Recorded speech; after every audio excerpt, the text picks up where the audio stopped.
G'day, fellas, and welcome to game number 3 of Outback Octagon number 4. There's a lot of Outback Octagons, there's a lot of games. Ladies and gentlemen, welcome, because we've got ourselves a little bit of fun here on Mega Random. It's a little bit of fish, just a tad, just a small amount of fish, and a whole bunch of people that have decided, hey, we want to live close to the water, and so we allowed them to. Some people have got good spawns, some people have got great spawns, and other people have got spawns. We'll say that much. Let's introduce our players for today, as they have all decided to find their homes. We might come back to this guy a little bit later. He's a bit special. Spawning on the west side of the map in the color cyan, playing as the Malians. It's Kraken here. To his southeast, in the color purple, playing as the Ottomans. A fan favorite, ladies and gentlemen. It's Give You Anxiety! To his south, in the color orange, playing as the House of Lancaster. It's 3DB. And to their east, in the color yellow, playing as the Holy Roman Empire. It's 3D Scatterbrained. Very, very close to him. Just a small, and a screen away, unfortunately for him. Playing as the Tughlag Dynasty, one of the brand new civilizations, the Delhi Sultanate variant. We've got Elvona. And again, to his one screen to his right, playing as the Rus, we've got Anatand. To the south of the map, in the color blue, playing as the Sengoku Daimyo, it's MSNDK. And finally, returning to the Outback Octagon again. He did relatively well in Season 1. He did okay in Season 2. Didn't do that well in Season 3. Don't ask about Season 3. But Season 4 is upon us, ladies and gentlemen, in the color green, playing as the Mongols. We've got Bobby Boar. Welcome to Outback Octagon. Today's map is mega random, and, well, we decided to random a whole bunch of fish, and it turns out we rolled a 99. There is a lot of fish today. Who's going to be taking advantage of this fish? That's the big question, because if you're able to take advantage of the fish, you're going to have a massive advantage over your neighbors. And we already start to see a little bit of a divergence here. We've got ourselves one dock, two docks, but interestingly, Scatterbrained yet to go for one, but he doesn't care. And the reason why is quite simple. He's playing the Holy Roman Empire. He doesn't need docks. In fact, with a boar and a gold vein this close together in the middle of the map, he's already so far ahead. This is one of the most powerful starts that you can have in FFA. Because number one, you're close to the relics. Number two, you have the fastest gathering form of food, the boar. And number three, you've got a gold vein right on your TC. So you're absolutely safe. You're going to be making it to Castle Age. This is going to be a very competitive Castle Age time. He will be ahead when it comes to Castle Age of everybody else by, I would say, about 2 to 3 minutes. The question in my mind is going to be, how many relics can he get? Because we know for a fact he's going to get 1. We know he will get 2. And there's a very good chance he gets a 3rd as well. I don't know what is going on right there with that waterline. If you look carefully, you can kind of see through the waterline. It's a very special type of water over here. But nonetheless, there's at the very least 3 relics. Potentially a 4th relic in play here. Can we just check? Yeah, that town center's right on the edge. I think this is maybe in play. A 4th relic, potentially. Arkan Chapel now coming up as well. Well and truly before everybody else. There's a 5th relic down here. We got actually quite a few relics on this map. There's a 6th one. We've got the Yatai down here as well. We'll talk about that in a little bit. 7th, 8th, over towards the edge. A 9th one up towards this top side. I don't think you're going to be finding them all today or catching them all. They're not like Pokemon. But we'll be paying attention to our brand new civilizations. We got 2 of them in this game. Fortunately, no golden horde, so it means that no one's going to get focused down too early. Louis MT looking at you. Let's check in on that south side and see how MSNDK is doing. So he's opened up with the Matsuri, the unique early market. We see the first of the Yatais down towards the boar. He's got a 2nd Yatai over here on the deer. We've got a 3rd Yatai out. No, we've got a scout that's out. We've got a 3rd Yatai right here. It's in between the berries and some deer. So not the best positions for him, but he's in a good spot. But he's not in the best spot. We'll say that right now. The best spot is probably... You would be tempted to say the best spot is Crackety, but you'd be wrong. While Crackety's spot is good... Oh, you know what? Crackety's spot is probably the best spot here. Why is it the best spot? Well, I think it really comes down... It's either between Crackety Puppy Paw or MSNDK. I think all three of these guys have got great spots. Puppy Paw actually has a private pond. And that is dangerous. Puppy Paw on a private pond is very, very scary. He's gone double dock on the private pond as well. So we're getting to business early on in this game. This is very dangerous. Puppy Paw on the Mongols, we've seen it time and time again. He is very powerful because he gets Castle Age, he spams cavalry, and he kills everybody. So something that you need to be aware of, especially when you spawn this close to your neighbors. So keep that in mind. Meanwhile, on the other side of the map, Kraken, he's got some pretty close people he can kill as well. And one of them notoriously... how do I say this kindly? Notoriously puts his kings in places they shouldn't be. Let's just put it that way. At the moment, he's doing the right thing. The king is in the town center, and that's good. He's checking those boxes. Whether or not it stays there remains to be seen. So we'll check in with that. We've also got on the south side MSNDK, whose proximity to these other players is quite good, because you got to remember, at the end of the day here, we've got B, who's pretty much guaranteed to be fighting with GUA. We've got Scatterbrained, who is almost certainly going to be fighting with Elvona, who's almost certainly going to be fighting with Anatand. And because of that, they're going to get locked into this battle, and it's going to mean that players on the outside are going to be easily able to pick them off. Whether or not they pick them off first, though, is the question. As the age-ups now come through, Anatand on the south side here. Actually, that's not Anatand. Anatand over here on the east side. There we go. Excuse me. Got the two 3D boys mixed up. Actually, Anatand's no longer 3D, is he? He is VES. He's over there with Voldemar. But hold on a minute. Scatterbrained not going for a Regnitz, despite the fact that he's got 3 relics. I mean, this is a textbook case of you could potentially go for a fast imp off a 3 relic Regnitz. Okay, interesting choice. I mean, don't get me wrong, I like the Burgrave. The fact that he's also got plenty of food around here means he can probably pick up a lot of kills.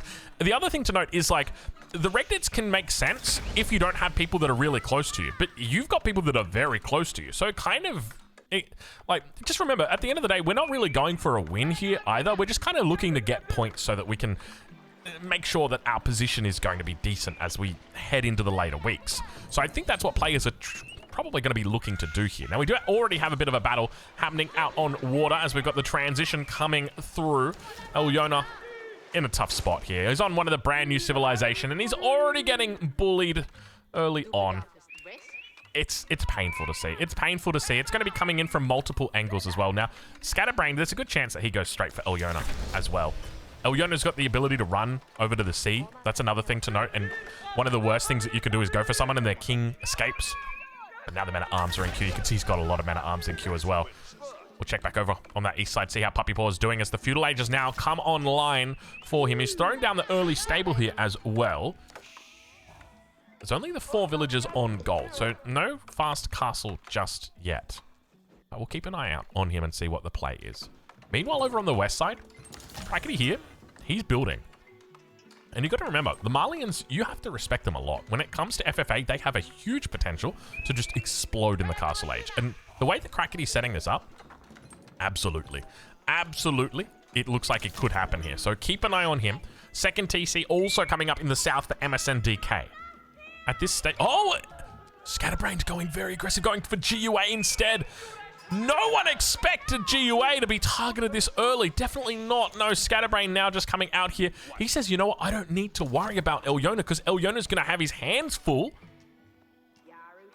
with Anatand. It makes perfect sense. And now the men-at-arms going to look to try and take this out. Where does GUA go from here? How does he defend this? He's looking for a castle age. Now, he will be able to get there. Where are his villagers? He's got a little bit... Yeah, okay, he's fine. He's fine. The trouble that he's going to have is the king. How do you get the king out? You need a transport ship. If you put the king out on a transport ship... honestly, at this point, I would just make a transport ship and it would very much, almost certainly, just force Scatterbrained to not even kill you. Like, he would probably just go look elsewhere. And you can see now, look at Puppy Paw. Puppy Paw, so aware, so active. This is the feudal age that he's in. And yet still, he's over here looking inside the base of GUA and sees this. This is absolutely next level play from Puppy Paw. He doesn't have age 3. He doesn't have that king ability to go and reveal everything that's happening. He's just got the presence of mind to say, well, hold on a minute. That Holy Roman Empire player who built a Burgrave, he's just reached Castle King. Oh, I saw the king out of water. Transport ship is here. He's going to look to try and repair it up. There's the king. He's going to try. He needs to jump back inside, get back in. Oh, my lord, that king. He's going to... Does he bring it back? He wants it. Puppy Paw's here as well. He's going to try pop it out the top. Oh, GUA, he's going to get surrounded. GUA, move the transport ship. GUA, not like this. He goes down within 11 minutes. Poor GUA this early on. You hate to see it. You hate to see it. The poor GUA. The transport ship just needed to come up a little bit, and it would have been a different kettle of fish. But unfortunately today, he does go down. And with that, Scatterbrain picks up the first kill. Puppy Paw so sneakily tried to steal it off him, but Scatterbrain says, no, no, no, no, no, no, no, no, no, Puppy Paw. Go back to your corner. Keep doing what you normally do. Just go mind your own business. And now, more men-at-arms begin to make their way across the map. Now, this serves as a great little opening here for B. Why is it good for B? Well, it's good for B because his nearest neighbor is no longer in the game. And it means he can now focus on doing things that he loves. Booming. I mean, to be fair, B's not really that much of a boomer. Castle Edge now through for Puppy Paw as well. He's going to be looking at trying to get king locations shortly. And you can see, look at the way that he's scouting here. Using the Khan just to spot out the position on these men-at-arms. Throws up the Falcon here. Sees exactly what is going on. Now, you can see just the positioning from Scatterbrained as well. Very aware of that king potentially running away. Got a beautiful little surround that's coming on that north side of the town center. Working it down. He's already picked up one scalp. He's looking for a second one. Meanwhile, we've got Puppy Paw with a bit of aggression towards Scatterbrained. Just noting the fact that, hey, these kills, they're not going to last around forever. We're going to need to do our best to make sure that Scatterbrained is not just cleaning out the lobby here. But unfortunately, it looks like for Elvona, the Tughlag dynasty may be facing the end of its, well, of its reign for the moment. Healer Elephant going to come out. Second elephant also arriving. Could look to try and heal up the king. Whether or not he makes it to the water is a different matter. He could absolutely do it if he gets the transport ship out. But so far in this game, things are not looking good here for Elvona. A really hard position for him. Under attack, multiple players. The men-at-arms continue to rally in as well. Look at them one by one every 3 to 4 seconds. It's really tough. He's holding for dear life here. He's working it down though. The town center is staying alive. The number's not looking the best. More men-at-arms now coming through. We've also got some horsemen in from the south. Say it ain't so. MSNDK senses blood in the water and says, I'm kind of hungry, actually. We could make it a party. We got ourselves a 3-on-1 situation here, but it's Outback Octagon things. You know what the sharks are like. And now, where's that king? They're looking for it. They're waiting for it. You can see just how much they're hovering here. They know how important Yari cavalry trying to get through the horsemen. Let's see whether or not he's able to make the connection. There's the king on the ground. He's just going to leave it. He's not going to go for the run. Keshiks are in it as well, potentially. Men-at-arms with the swing. It goes to Puppy Paw. That last hit goes over to Puppy Paw. He's up to 250 pop. He snipes it away from Scatterbrained. He had an opportunity to surround, but unfortunately didn't find it. And boy, oh boy, have we got trouble in paradise as Scatterbrained looks very scary here. He's now going for a third one. He's trying to kill the entire lobby here today. And keep in mind, this is absolutely the right call to make. He had so much food here underneath this town center, and now he's just funneling it into units. Do we potentially see spears coming out instead of men-at-arms? I mean, these men-at-arms, they do have the upgrade for the +6 versus heavy. You're playing up against a feudal age Anatand here who's tried to make water work. He was doing a little bit of fighting up against Elvona, and now it means things aren't looking that pretty. This could be tough for him. Now, I think we actually might need to get the chat off the screen because I don't know whether or not that is active or not. So I apologize. I don't know whether or not. Oh no, it's technically active. I don't know whether or not you can see it. So I'll keep an eye on it. Okay, I think I need to move it at this stage, but anyway, just be aware that you may not see the chat. Okay, we've been focused a lot on Scatterbrained. I'll say that right now. Things have been a bit hectic in the middle of the map, as you would expect. I mean, this is the kind of thing that happens when you've got a water spawn like this, and only one may stand, and it looks like it's going to be Scatterbrained for the moment. The other thing to note is that we've got Anatan who's stuck between a rock and a hard place. He's got Puppy Paw on one side, who is absolutely built like the rock, and then we've got Scatterbrained, who is definitely making it hard for anybody around him to live peacefully. But now the infantry numbers are rising. What is going on with Kraken, by the way? Can we check in with Kraken? Because he's having himself a very cool, calm, and collected game. He's building up Sofa Warriors. Now, the trouble that Kraken's got here, and I'll just say it the best way I know how to say it, everyone's going to die before you come online, Kraken. You got to go now, brother. It's 16 minutes into the game. You got to start making waves, my friend. You got to get over here. Now, for the moment, no one's really dying. But that's where you come in, Kraken. You got to make it work. I mean, he's doing a lot of sofa. I don't mind the sofa play. I'm a big fan of the scouts, though. I feel like the scouts, especially for the Malians, is just like their secret sauce. If you can make a connection with the scouts early on, you only need a handful of the sofas just to get the king kill. Scouts will do the rest. They'll do the work for you. Puppy Paw now reaching the Imperial Age. First one to get there as well. And now, going to be really looking to empower that economy with the White Stupa. Check in on that south side. How are we doing on TCs, actually? You know, we haven't really talked about economy here. MSNDK, 70 villages. And keep in mind, this is just pure villages. There's no fishing boats involved here. Now, to be fair, like, fishing boats out here are absolutely amazing. So maybe that's a different story. But it's a good economy. And he has the lead at the moment with Anatan on 72. But now on that south side, Wallalot attempt. He's going to try and take it out. Not able to find it. Decent attempt there from Scatterbrained. And now the Yari Cavalry, together with the Mounted Samurai, back out for the moment. But of course, Puppy Paw comes for it. And he's got such a beautiful little spot out there over on that east side. Nobody's really going to come knocking for him. He can just sit there. He can just bide his time. He can just wait. Not a lot of cavalry out for him, but only a handful of Keshiks. I think he's just looking for the snipe on the kings. And that's one of the interesting things about it, right? Like, what we've seen throughout... Oh, is he going for a drop? He's going for a drop. I like it. I like it. Get in there. Get your hands dirty, my friend. Crackety here. We want to see it. Crackety there. We want to see crackety everywhere right now. All relics getting picked up on the south side. Anatan finally hits the castle age. It's taken some time, but he gets there in the end. The last one up. Limps in at the 18th minute mark. We continue to hear those relics getting picked up. And now Crackety reveals the location of everybody and says, okay, where are we going right here? We know we got a big pond. Let's see what we can do. And he's got 3 transport ships fully loaded. Gotta tell you what, I have flashbacks to these. These are scary units. Keep in mind, they've got that, well, not anymore. Keep in mind, not anymore. There were the good old days where the transport ships could fire arrows. Can they still fire arrows? Surely not. Surely not. Surely not right now. 3DB looking for an elimination here. That's not the king. That's a lord. Don't be confused. He's going to try for a run. Where's he going to run to? Probably this town center down here. We've got a single villager in here. We've got lots of lords running around. No kings for the moment. Yari Cavalry going to look to try and come back. Vill's doing a decent job of repairing. Villager count, 80 Vills for 3DB compared to MSNDK on 63. So losing these villagers is going to hurt him significantly. Meanwhile, over towards the east side, we've got another town center that's burning. And we got a drop that's incoming. We got action at the 20-minute mark, 19-minute mark in this game. King still in the town center. TC repaired up. We don't have to worry about that for the moment. Death drop coming in right now. Crackety on the shoreline. Demo ship not going to do some damage to the ship, but have a look at the amount of damage it did to the cav. Manages to get out the drops. He lands a huge amount of units on the shoreline. Back towards the south. Town center still standing. Back towards the east. Town center burning down. And Crackety looking to commit. We've got emergency repairs to get through, as well as a town center, potentially some outposts, some sprinkled emplacements, relics inside. He's looking 100% to take down this king right here, right now. It's going to be a slow siege, though. It's going to be a slow siege. King is inside. A single man-at-arms stands as well. And back towards the east, the king's gone for a little bit of a run. Anatan doing what he does best here.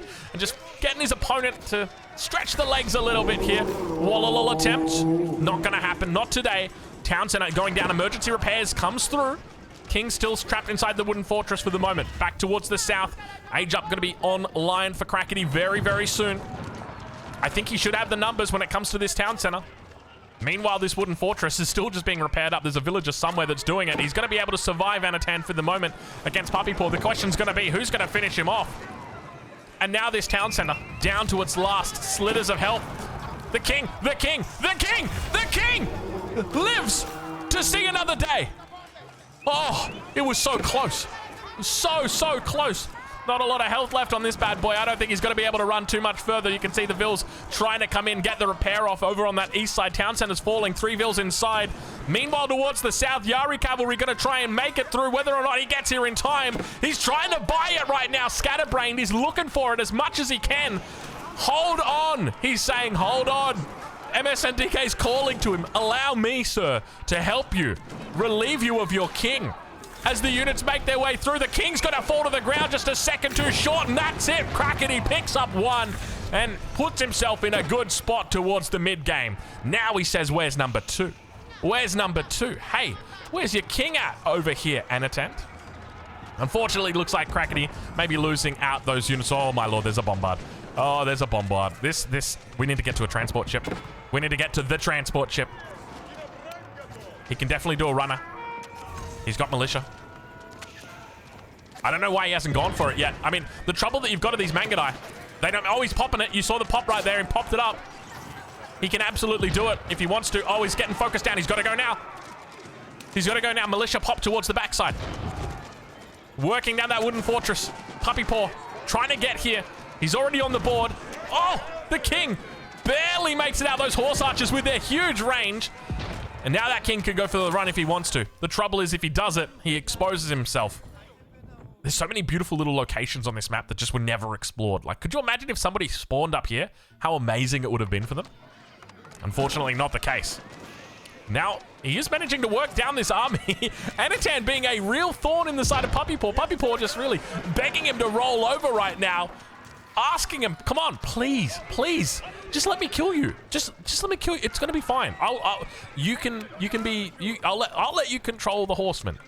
Not really. It's not vassal mode. We didn't get vassal mode, not this year.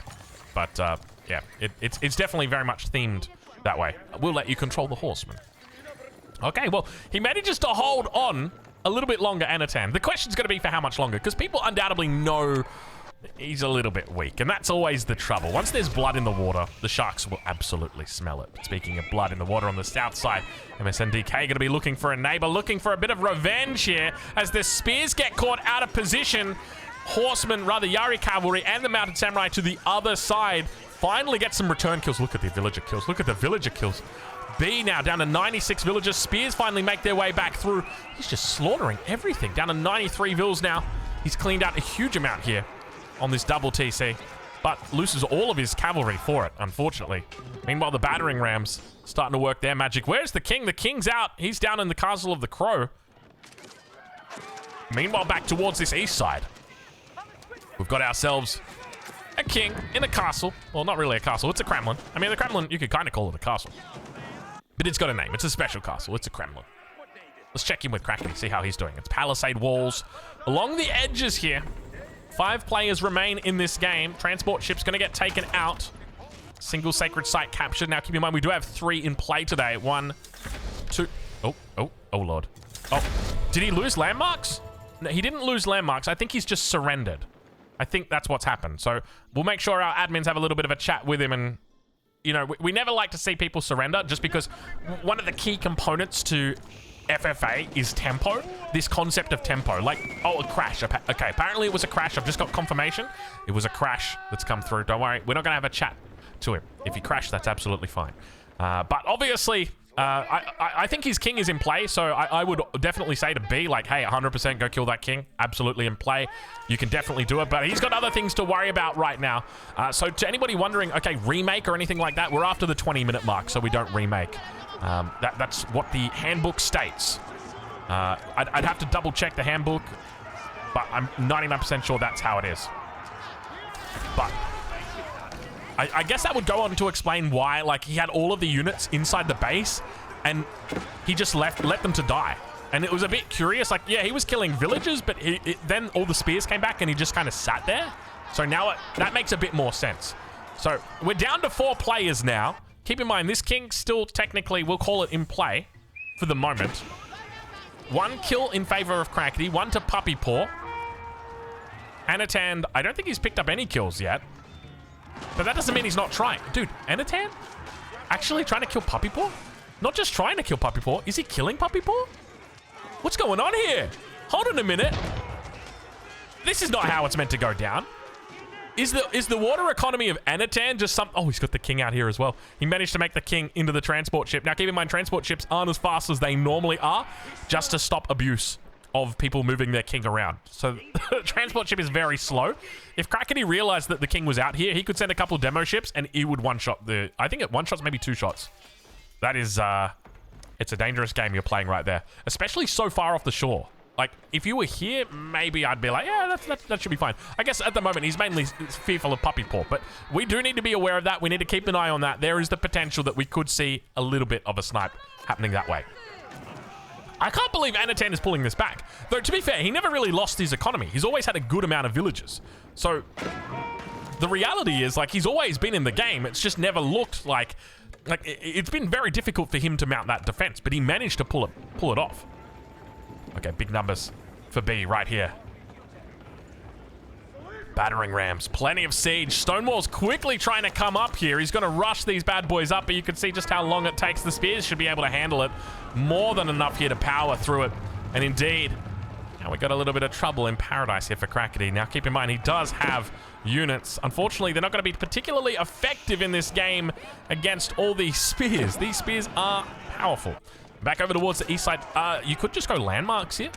Technically, Anatan is in age 3, so he could always build his Imperial Age landmark, but he'd need the resources for it. So that's another factor. King, very safe in the Fort of the Huntress. However, the battering rams are making their way up. Does Krakeny spot it? He does. He's going down for it. Spear's looking to cover. Not going to be able to find it. Krakeny's Imperial Age as well. It's a fair fight. Springald's now going to come out here. Exactly what he needs against all this heavy infantry. And now the spear's bracing. Moving forward, the Malian units look to try and keep their defense alive. Holding on for that king. You can see he's been separated though. Oh, we got trouble in paradise. The Earl's Guard potentially with the dagger throw finishing off the king here. The battering ram's going to start sieging down the internal landmark. It was trapped within the walls here, and we can see the Mali and the Musafati warriors trying their best to eat through those Earl's Guards. Now we got the Fort of the Huntress. Let's see whether or not he's going to be able to make the connection. The king could go for a run right here. He's able to cover. He needs to stand in front of the gate. I'd get in front of that gate. Beell's now going to come in through that gate. Krakeny trying his best to hold on back towards that east side. More and more landmarks have fallen. The Kremlin's gone down, but the king, obviously, he's fine for the moment. Well, at least the Red King is fine for the moment. Krakeny in a little bit of trouble. King out the bottom side. He's going to try and escape. Gets blocked by the battering ram. Says, you're not getting on that stone wall, mate. Back to the pavilion you go. But hold on. He's okay. He lives. There's no ranged units. There's no ranged units to take him out. The Musafati defend. He manages to live out of water for a brief second. Turns into a minute. And he says, I'm cool, I'm calm, I'm collected, I'm fine, I'm okay. I was never worried. The boy who lived, Krakeny here, manages to somehow hold on throughout all of that. The last landmark. This is the last landmark right here. I don't think he's going imp. He's not going imp. He doesn't have the resources for it. This is it.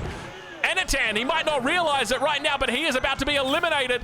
And with that, the king now should return to the shore. Indeed, he has. This king is in play. It might be difficult to find, though. Puppy Paw is going to have to go for a look, but Puppy Paw picks up a kill here and immediately moves for his next victim. Let's take a look and see. To be fair, he should have seen where the king was before he did the kill, so he would know where it goes. Puppy Paw managing to improve his position in this game. Keep in mind, he's already got that one kill, so that's a second one. Whether or not he finds this king is a different story. He's got the dock up now, so he'll be able to go for a look, or go have a look for it. Springle number is building. Stone walls have come up. Fort of the Huntress being repaired. Krakeny here looking a little bit better now. B at 88 vills, Krakeny at 81. Puppy Paw 85. There's no real leader here in this game. There's no one that's really breaking away from the rest of them. But this situation is typically the hardest. A situation where you find 3 players. In the east of the map.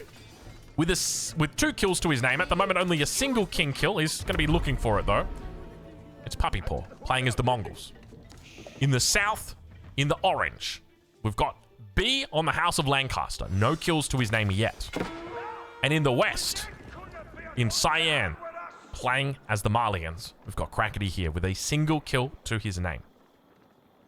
Now the question is, who turns? Because I don't think there's really a good way to play this one out or gaslight someone into someone being stronger. No one's got a good position here. I think from a positional perspective, you could argue Krakeny. Krakeny's base is by far the best. He's got stone walls. He's got this beautiful defensive pocket. But one thing to note is he doesn't have Sacred Site potential. Both these players on the south have got Sacred Site potential against Krakeny. And this is something that is going to remain relevant the longer the game goes on, because they're going to look for ways to win. They're going to look for those win conditions. How do we find the win? And Puppy Paw thinks it could be through a bow chat. Looking to try and shut down this trade here. This is a decent amount of trade here. Only a single toll outpost along the route, though, unfortunately. But still yet to find that king. We've got 2 kings in play in this game. Both of these kings are legal, technically. You could kill them. You wouldn't get the points for it because both of the players have been eliminated. But you would get the population space. Over towards that west side, Bouchad. Still working down the trade. Couple fire ships gonna come out here. Say goodnight, Mr. Bouchad. 1 and 2 and good night. That's an effective trade. That's a pretty good trade. We'll allow that kind of trade. So this is very much where it could become a stalemate, in the sense that, like, you could see this game right here last for a long time, just because there's no clear winner at this, or no clear leader at this stage of the game. And often that's the key way that you're going to get people on board. You want to be able to identify that clear leader, call them out and say, hey, let's work together to take this person down. That's how we're going to take it from 3 players to 2 players. Then you and we can sort it out together. I always like to throw in something like, I'll let you take the king kill. You always take the king kill. Always take the king kill. Speaking of king kills, still watching. We're still waiting. I don't think these kings will actually get taken in this game. Doing a quick relic check here. Only the 3 relics for Puppy Paw. 1 for Krakeny. There's still quite a few that are out on the map. But I suspect the majority of them have just been locked up in outposts. Yeah, we still got 1 that's up here. Wait, did this relic ever get touched? Now that I think about it, where was the main TC? Wasn't it? It was right here, wasn't it? There was 1 TC here. And then, was there a TC here? I don't know why I can't see it. I'm pretty sure there was. A lot of villagers going down the south side here.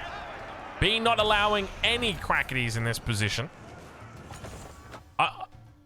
Just as we were talking about relics. Just as we were talking about relics. Well, well, well. Look who it is. Mr. Relic Enjoyer. Still keeping an eye out on those kings. Malian numbers starting to look very good here for Krakeny. Keep in mind, he's got that 250 pop to play with. B only on the 200. And he's got a lot of heavy units here. Those Earl's Guards coming out in force. The Musafati going to do particularly well against them. Krakeny feeling very comfortable on the Malians. I remember casting quite a few games of Krakeny playing the Malians. I don't know what season it would have been. Maybe season 4, season 5, somewhere in that region. And this was exactly what he'd do. He'd go fast Imperial and just make a whole bunch of Musafati. And now coming out, look at the bonus damage they've got on them. Plus 27. Not too bad for you. Springald's defending. What a crazy combo we're witnessing here. Springald's together with the Musafati. He just needs to make sure that he's able to cover. And now B looking to work around in every single angle that he can find, trying to find a way back through to the infantry. Getting shut down completely. He's lost a lot of units here. Springald's doing God's work, slaying all of the infantry. House of Lancaster, GTFO. Beautiful micro from both of these players here. Krakeny on the defense was immaculate. B tried his best on the offense, just got shut down completely. It was a beautifully positioned fight as well. 1, 2, 3 defensive wood lines for Krakeny. Absolute cinema. Well done, Krakeny. Let's check in on that east side, though. How you doing over here, Puppy Paw? You still got 60 population that you could play with. Gonna make some villages, maybe throw down another TC. Maybe get into some trade. You do have a trade post in your base. You could absolutely do that. He's got presence up here, so whether or not he wants to do it or not, I mean, it will depend. But he can absolutely do it. B's remaxed already, and he's just gone into a whole bunch more infantry. It seems kind of wild just to be making infantry when you know your opponent literally has double counter to your infantry. Musofati together with Springalds. Like, this is the ultimate counter to infantry. And yet, he's going to throw it at the meat grinder. All right, let's let him. Krakeny just going to back it out. What's the play here for Krakeny? He's going to look to move into some siege. Definitely a smart choice. think I might need to move into some water soon. I've got Red Bull at the moment, but my throat's starting to feel that tingle that it gets. I don't know how long we've been live for, but we've been talking for a while. A lot longer than I normally talk, so give me a second here while I finish off this Red Bull.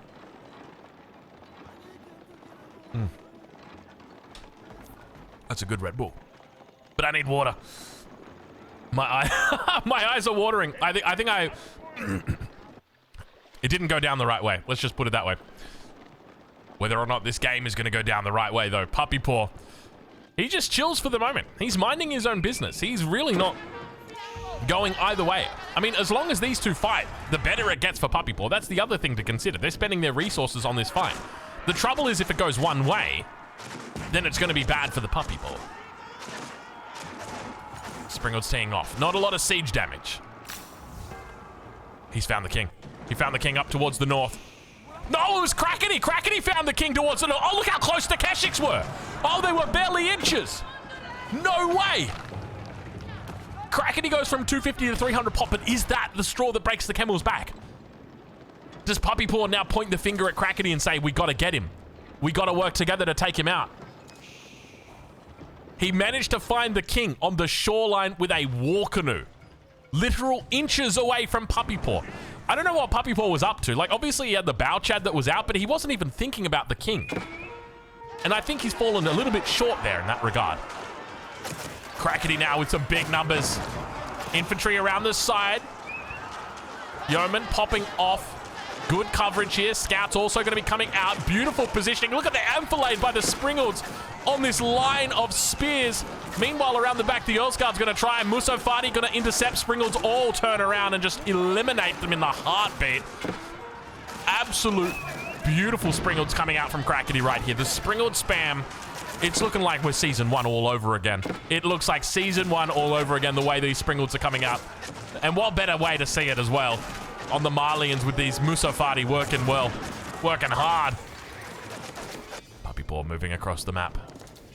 We don't know which way he's gone with regard to identification. He could always just come straight for the king. More lords going down. There's another one. Yeoman doing a good job of cleaning this up. How many Springalds are we on now? We're down to 12. I think he's lost about 4 or 5 so far. He's actually cleaning it up pretty impressively here. I think Krakeny's made a bit of a mistake. The moment that he got this kill right here, he just needed to back out. As soon as you get that kill, the most important thing you do is you max. You need to re-max. You need to get up to maximum population as soon as you can. Whether that's army, whether that's economy, it doesn't matter. You just don't want to take the fight straight away. You need it. You need it to be delayed. But he's going to do his best right now to see if he can pick up a third one. The Sofa making a good connection with the Yeoman. Sacred Victory is approaching. Sacred Victory is approaching. But you're going to be able to shut it down very, very quickly. This is always something that you need to be cautious of. Puppy Paw could look for a potential snipe here. Another thing to note is he's well and truly aware of this king's location.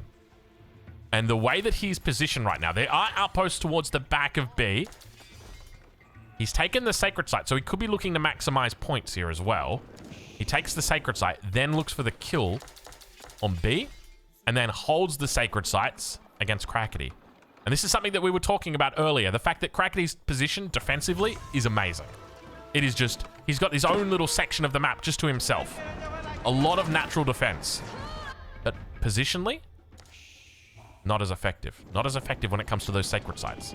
Neutralization has come through for the moment, but keep this on your mind. Keep this in the back of your mind that there's a good chance Puppy Paw will look to strike again when it comes to the sacred site timer. Working down the buildings now. Our Mongol player starting to stack up resources. By the way, we could definitely have a wonder. Where would he put a wonder if he was going to? I think you'd have to just go right in the corner, yeah? He's probably just going to end up deleting that stable and put the wonder here. I think that's where you do it. He's moving towards it. Look at the resources in the... Oh my god, look at the resources. He's got 20,000 gold in the bank, Puppy Paw.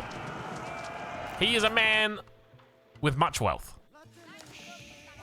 Is he going to find the king? What if he finds the king? I like how, just as I say that, I feel like I've cursed him. Literally, the moment I say, what if he finds the king, he turns around. Yes, go back, Puppy Paw. You can find it. Locate that king. Claim that 50 population. Checking in with Krakeny, though. He's only at 180 population. Like, right now, the only thing Krakeny wants to do is just chill. Spam vills, spam units, don't fight. That's the most important thing that he can do here. I think even doing that in lieu of, like... I think you'd probably still want to contest the king. If there's a king in play, you still want to do it, just because you can deny it from puppy paw, right? You don't want to be fighting 300 versus 300. You'd much rather 350 versus 350 versus 250. Demo ships, demo ships, demo ships! Oh my god, the demo ships! Holy dooly, those Mangudai! Rest in peace.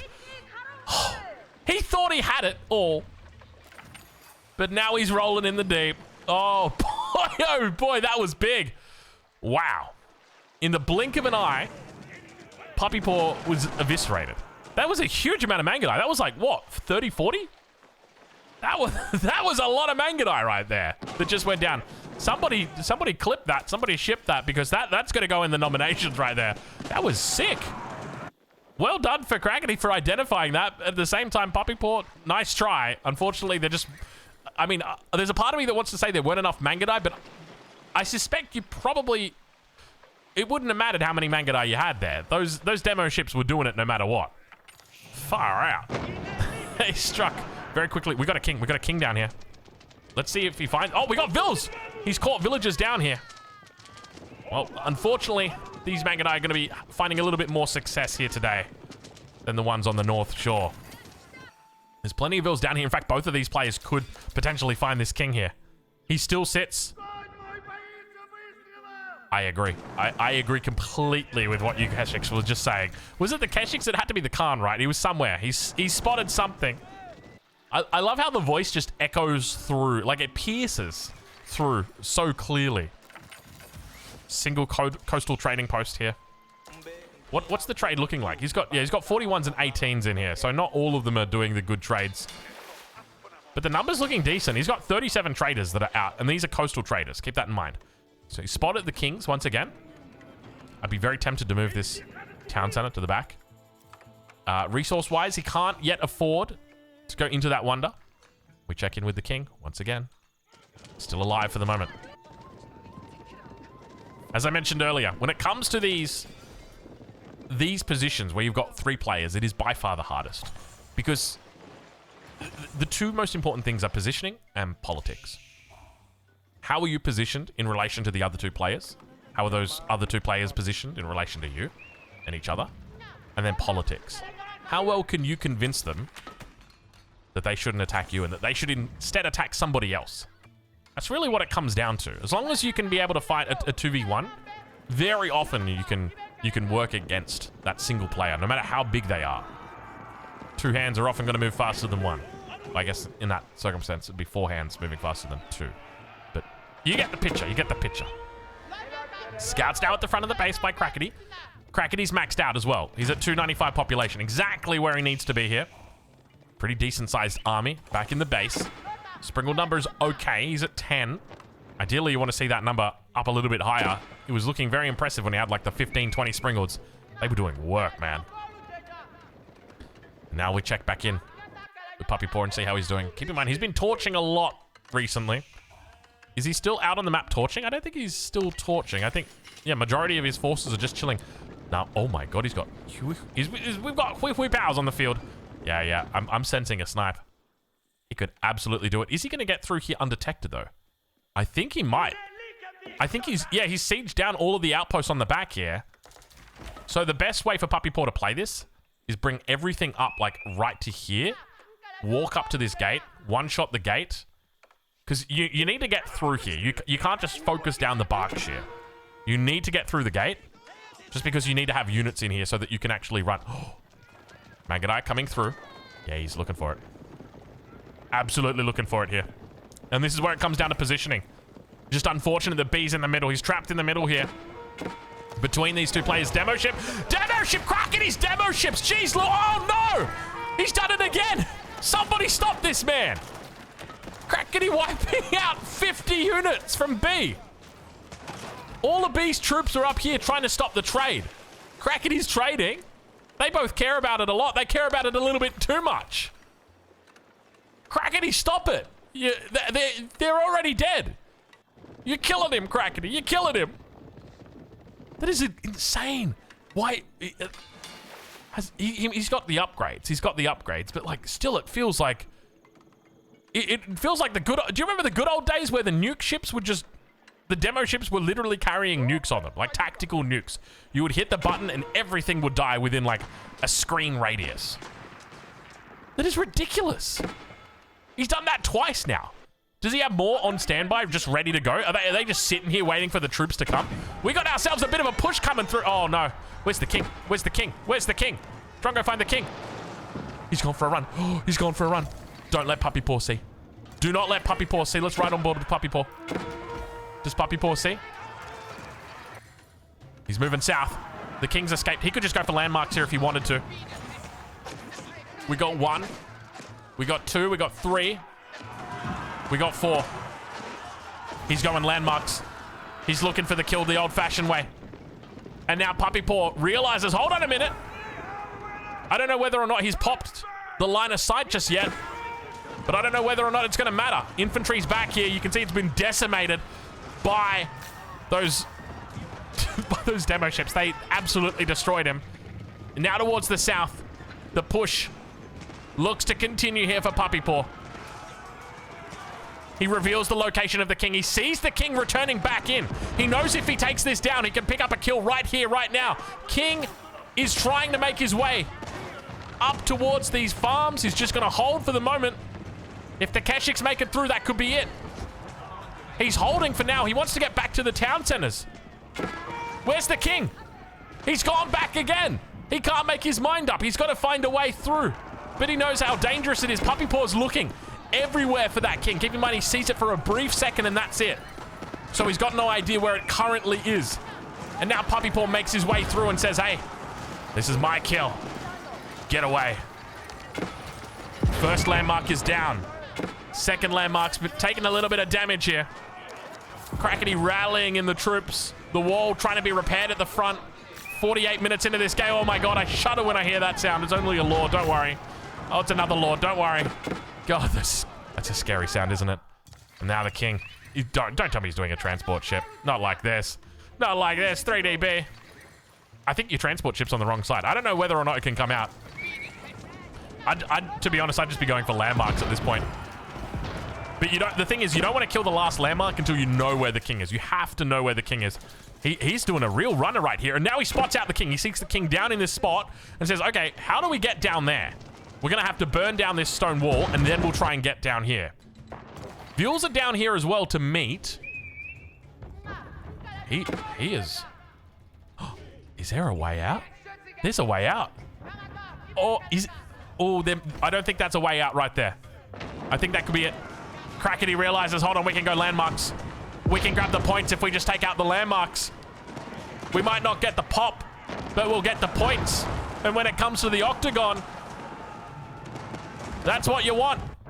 The population is important. But if it was that important, maybe we would have gotten it a little bit earlier. Landmark 2 goes down. Landmark 3 goes down. Landmark 4 goes down. And that is it. Be eliminated. Kraken picks up another one. And there were 2. 49 minutes into this game.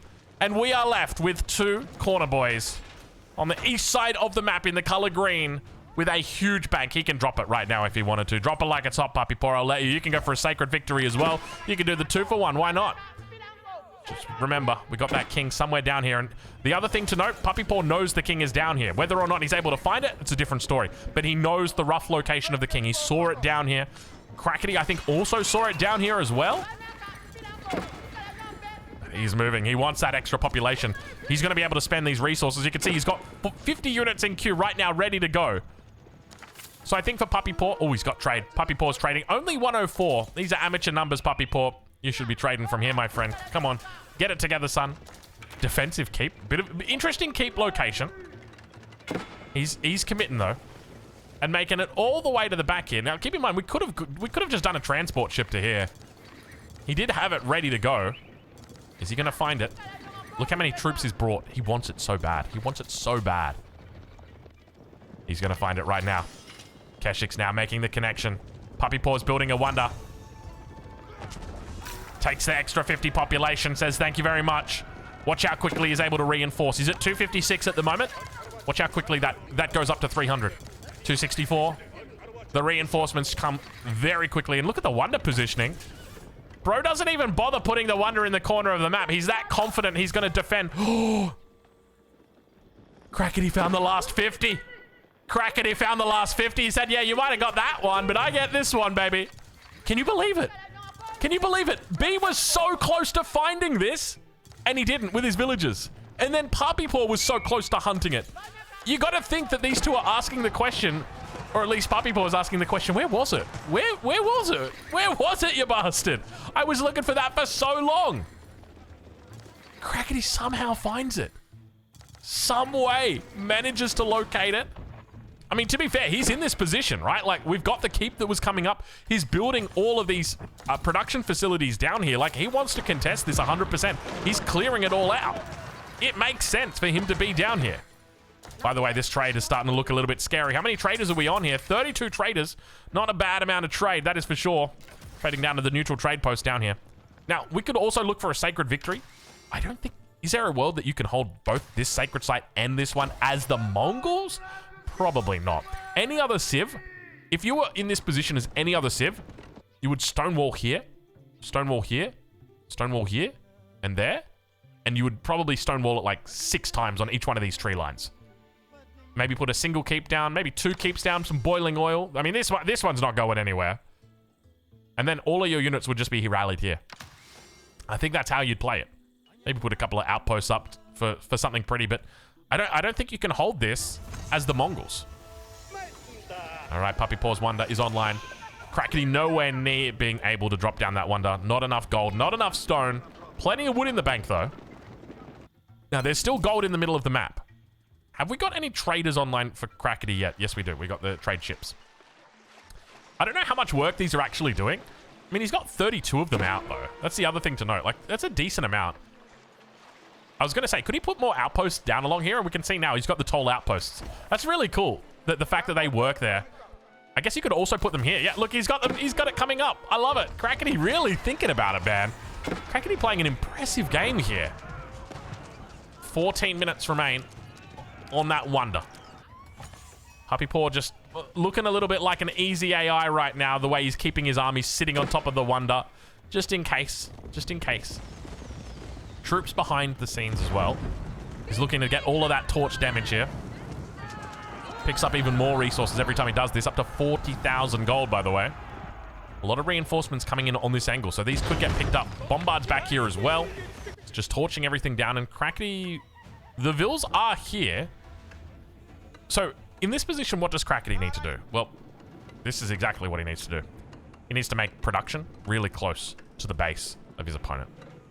And so far, oh my god, that's a huge army. That's a huge army. That is a massive army. Let's switch over the colors so we've got ourselves a little bit better. We don't have... I don't like these health bars. What is going on with these health bars? Let's see if we can switch it to Kraken. Does that make it better? Not really. They've got like that weird tinge coming through, and Kraken. Now, don't chase him, Kraken. Puppy Paw saying, chase me, Kraken. Run after my Mangadai, Kraken. Don't do it, Kraken. It's a trap. It's a trap. He's absolutely demolishing him. 35 lost right now. Puppy Paw up to 300. He's got a full melee composition here, by the way. Keep that in mind. Kraken, it's only a matter of time till you lose every single unit to Puppy Paw's Mangadais.